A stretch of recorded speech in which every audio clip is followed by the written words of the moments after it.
sreća i radost. To mnogi nemaju. Ovo su deca Srbije. Oni predstavljaju Srbiju u svet. Ne predstavljaju na nekom lokalnom takmičenju, pa sad može i ne mora.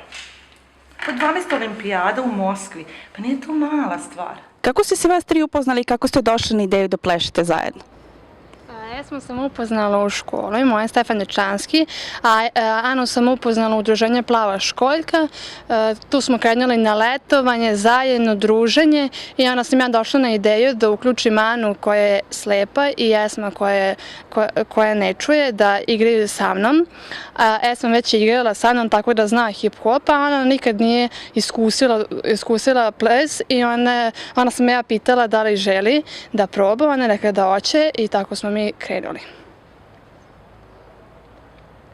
Odbojka, tada, šap, sve pred. Odbojka, stojni tenis, sve voli.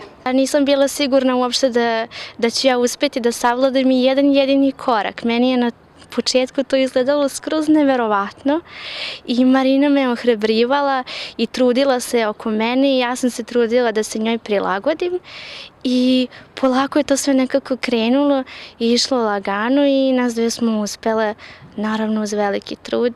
Do sada niko još nije uspeo da nauči slepu osobu da samostalno pleše. Koja vam je želja za budućnost?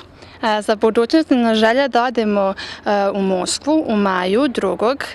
Kad bi 4. je takmičenje, a 2. bi željeli da krenemo, da bi vidjeli grad, da bi upoznali nova poznanstva, u Poljsku u junu i u Italiju u oktobru. Mi vam iz ekipe 24 sata iskreno želimo da uspete da otputujete u Moskvu.